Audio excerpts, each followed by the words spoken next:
Bismillah ar-Rahman ar-Rahim. Alhamdulillahi Rabbil Alameen. Wassalatu wassalamu ala ashrafil anbiya'i wal mursaleen.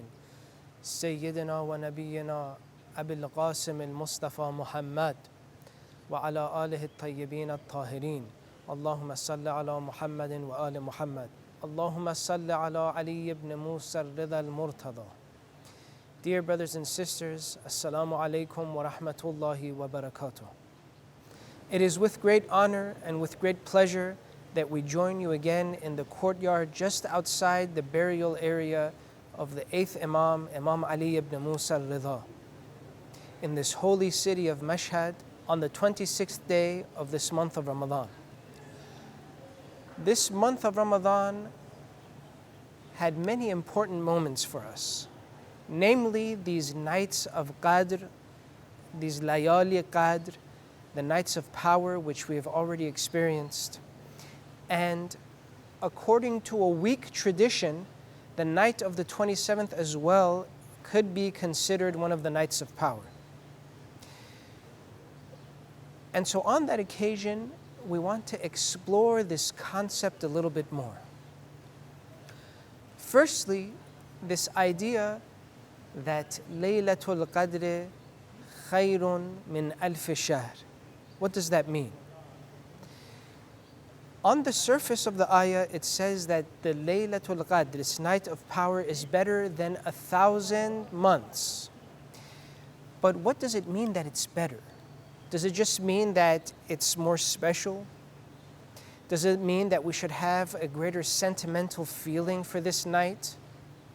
Does it mean that something about this night makes it a little more magical than 1,000 months? Or is something else being said here? Some people think that this development of their individuality, such that they do what they want, they go after whatever feeling and whatever attraction that they come across, this is that real freedom. But this is only a freedom of action. It's not the full freedom. It's not that freedom of thought and that freedom of ideology. That freedom of thought and freedom of ideology, that only comes when someone breaks away those things that prevent them from being their true self. This is obviously up for debate. How can we know what it means to be your true self? How can we know what it means, what your true nature is? Here, if we want to take the Islamic paradigm, we have several statements which help us understand this concept. The first is from Imam Ali alayhi salam, where he says, Rahimallah imra'an arafa min ain wa fi ain wa ila ain. Allah has mercy on that person who knows where they're from, where they are right now, and where they're going. This question of where you are, where you're from, and where you're going is not just as simple as we may think. We don't want to know just basically where we are. Yes, I know I'm here right now at this time and place, but what can actually help me is what is the nature of this place that I'm in? What is the nature of this time and place? What is the nature of where I came from? What is the nature of where I'm going to? These are questions that are answered through other than my own exploration and my own endeavors. These are questions that are answered through revelation and through those divine inspirations. Laylatul Qadr khayrun min alf shahr. The explanation and the detail of this goes back to this point that we just mentioned.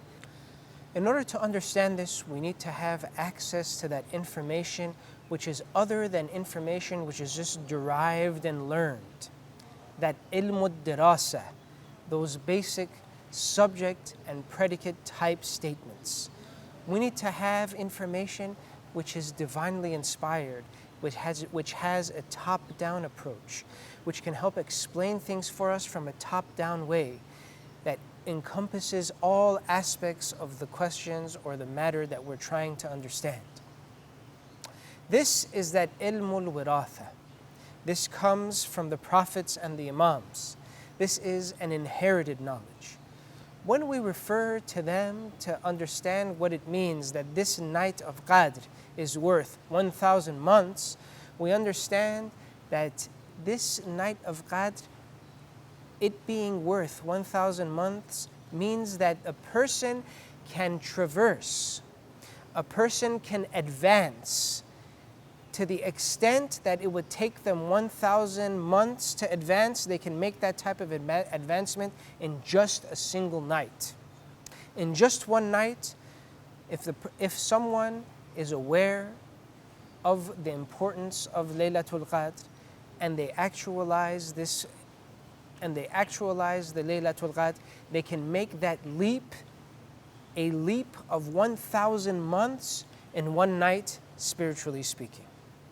How is that possible? Well, first we have to understand that the night and the day is in Allah's hands. Just as the east and the west is in Allah's hands. That He is the Lord of the night and the day. And He is the Lord of the sun and the moon. And He is the Lord of the east and the west. And He sets and prescribes for us the way that we can move and traverse correctly in those times and in those places. In Surah Muzammil, Allah refers to the Prophet and tells him, Ya ayyuhal muzammil, O you who are wrapped up or enshrouded, wake up, qum al-layl, wake up in the night, illa qalila, except for some of it. نصفه أو انقص منه قليلا أو زد عليه ورتل القرآن ترتيلا.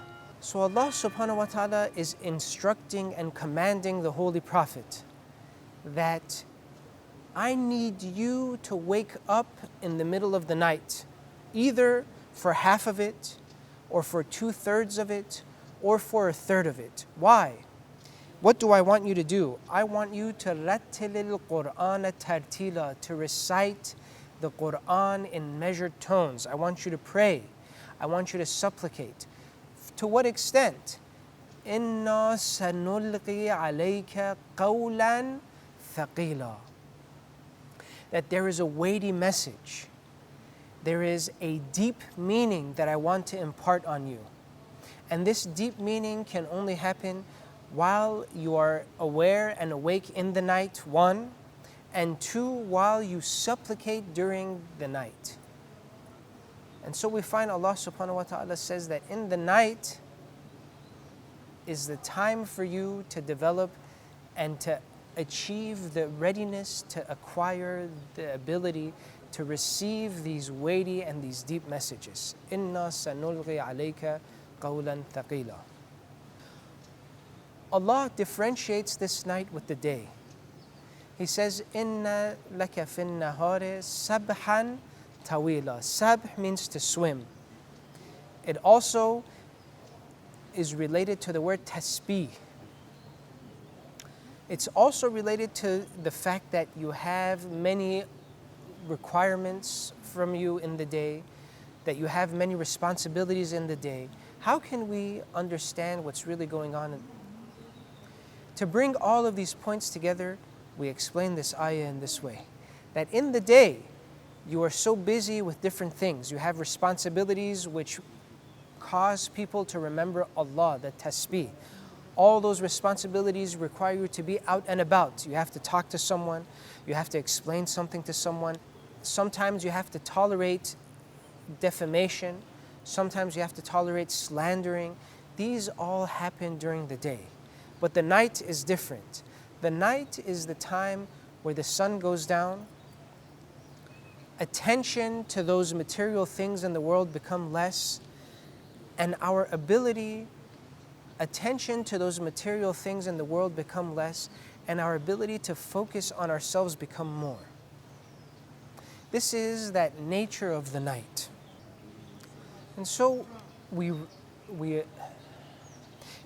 realize several things from the beginning ayahs in this surah. That 1, النَّاسُ نِيَامٌ فَإِذَا مَاتُوا انْتَبَهُوا. That just like at night when you're asleep, people are asleep. They're not aware. Negligence has taken over them. Unfortunately, when they die, is when they actually wake up, when they come out of the state of paying attention to the materialism, to those physical things around them, and they then begin to see the higher order and the true nature of things. The clever person is the one who dies before they die. Mutu qabla an tamutu, that you die before you die. This happens, and this is achieved in one way, by performing this night prayer. This supplication and this act of prayer which Allah has prescribed for the Prophet. And also at the end of the ayah where He says, وَطَائِفَةٌ مِّنَ الَّذِينَ مَعَكَ, that group of people that join you, those believers that join you, those who wish to elevate themselves spiritually, those who wish to connect themselves with that qawl al-thaqeel. What's this qawl al-thaqeel? This qawl al-thaqeel and this heavy word, this deep meaning, as we mentioned, is not just something you learn. This is telling you the nature of things. This is telling you that Laylatul Qadr khayrun min alfi shahr.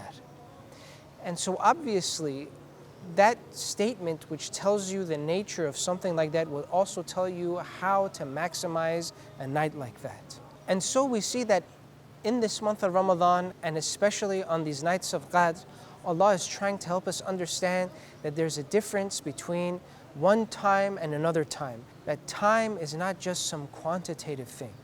Time also has a quality. Sharafuz zaman bil mutazammin. That the quality of a time is dependent on that which happens in that time. And also the opportunity in which that time provides the person who wants to do a supplication or an act in that time. And so we find that this Laylatul Qadr, not only is it holy because that time itself is an opportunity, but also because of what we do during that time. And this journey of 1,000 months can be made in just one night.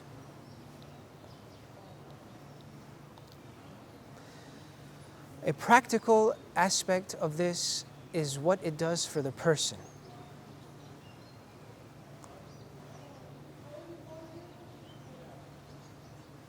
In one way, on a personal level, it helps them rejuvenate their souls. إِنَّ هَذِهِ الْقُلُوبَ تَمَلُّ كَمَا تَمَلُّ الْأَبْدَانِ فَابْتَغُوا لَهَا طَرَائِفَ الْحِكَمِ.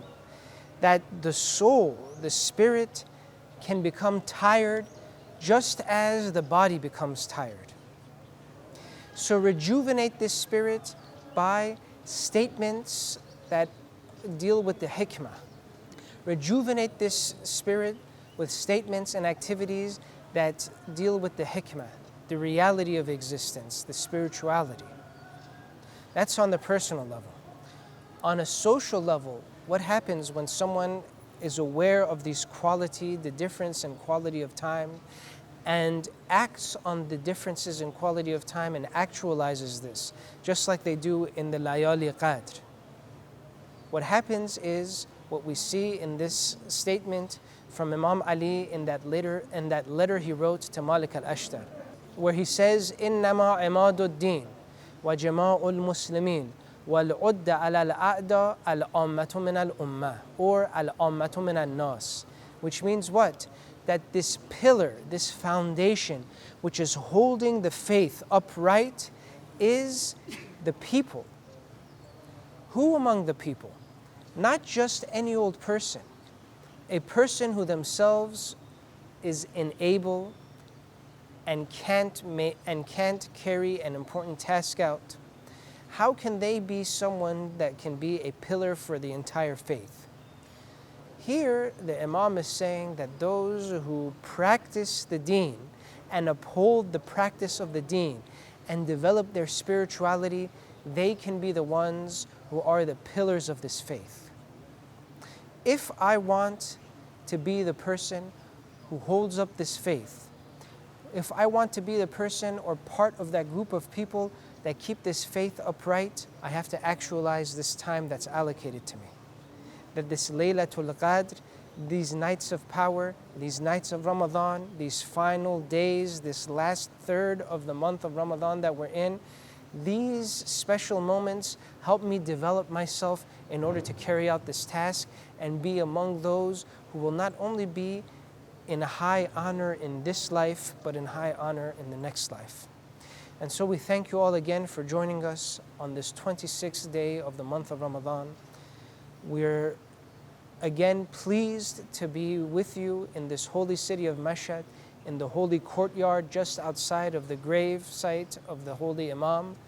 And we hope that inshallah, the same way that we are praying for you, that you are also keeping the Heyat online team in your prayers as well. Wassalamu alaikum wa rahmatullahi wa barakatuh.